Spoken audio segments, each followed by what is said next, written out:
Building character.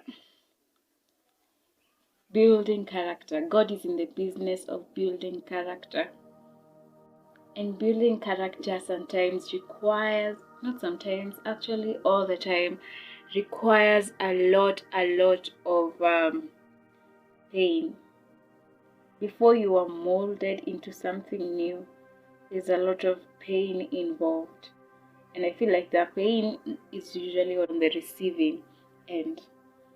Because if you are imagining, if you put yourself in the place of clay, yeah, and imagine if clay had nerves like we do, and the way the clay is molded in the hands of the potter, sometimes it will break, sometimes it will deform, and the molder, usually uses some kind of pressure on the clay so that it can form into the shape.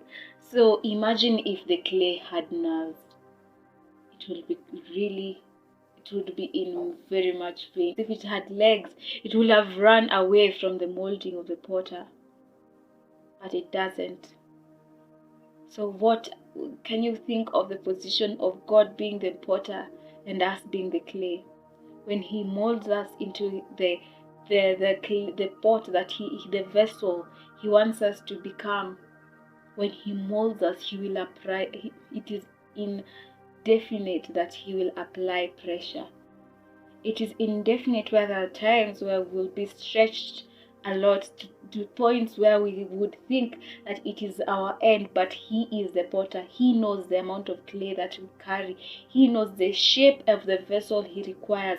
So the amount of stretching he will use will depend on the type of vessel he's trying to make us.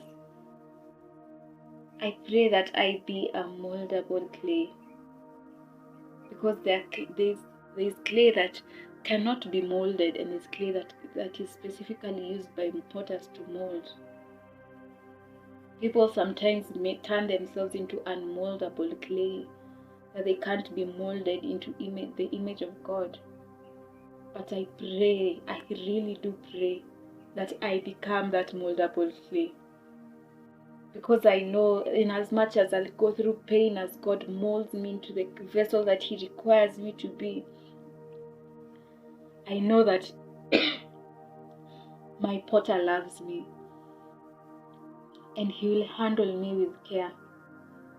And that whatever vessel he is creating me to become, molding me to become, he will ensure that the pressure he uses, the stretching he uses on me, it won't make me crumble, it won't make me break, it won't break me, it won't kill me.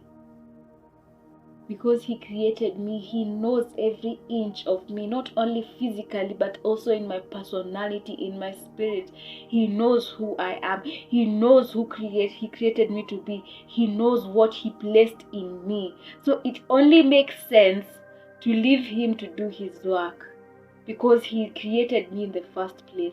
So I have no right whatsoever to become rigid. I should be like completely surrendered into his molding. I should completely trust him. And I know it's hard. I know sometimes it will take pain, it will take tears, but